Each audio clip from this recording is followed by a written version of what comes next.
అందరికీ good morning. దుబాయ్లో water bottles ఎలా ఉంటాయో చూద్దాం ఈరోజు. నేనైతే 3 వాటర్ బాటిల్స్ ఖాళీగా ఉన్నవి, అవి ఇక్కడ పెట్టేస్తున్నాను బయటికి వెళ్ళాలని. ఒకవేళ మనం వచ్చేలోపు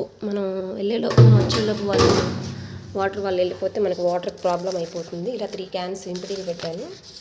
అందులో దీంట్లో ఒక్కో క్యాన్లో ఒక్కో కూపన్ పెడుతున్నాను. 3 క్యాన్స్లో 3 కూపన్స్ పెట్టేస్తున్నాను.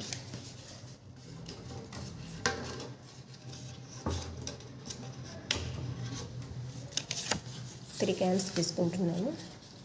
చలికాలం కాబట్టి వారానికి 3 క్యాన్ల కంటే ఎక్కువ పట్టవు. ఎండాకాలం అయితే ఒక 4 క్యాన్స్ దాకా పడతాయి.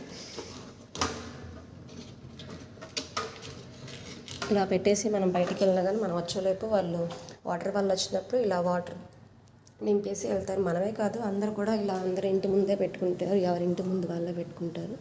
ఇదే కాదు, ఏదన్నా మనకి కొరియర్ వచ్చినా కానీ ఎవరింటి ముందు పెట్టేసి ఫోటో తీసుకొని వెళ్తారు కొరియర్ వాళ్ళు. సో మనం ఎక్కడ పెట్టినా కానీ ఇక్కడ భయపడాల్సిన అవసరం లేదు. ఎక్కడ పెట్టింది అక్కడే ఉంటుంది. సెక్యూర్ ఎక్కువ అనమాట దుబాయ్లో.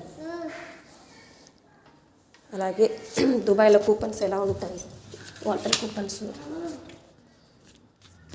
మేము వాడేది వచ్చేసి రివేర్ వాటర్ అనమాట. మొత్తం 25 + 3 28 క్యాన్స్ ఉంటాయి. వారానికి 3 క్యాన్స్ అంటే ఒక 2 months దాకా ఉపయోగపడుతుంది. కూపన్స్ వచ్చేసి ఇలా ఉంటాయన్నమాట. ఒక్కొక్క క్యాన్కి ఒక్కొక్క కూపన్ చొప్పున మనం వేయాల్సి వస్తుంది. మన ఇండియాలో అయితే మహా అంటే ఎంత ఉంటుంది, 2 రూపీస్ 5 రూపీస్. మా ఊర్లో అయితే ఫ్రీగా కూడా వాటర్ తెచ్చుకుంటామండి మేము. మరి మీ ఊర్లో వాటర్ బాటిల్ ఒక క్యాన్ ఎంత ఉందో మెసేజ్ చేయండి.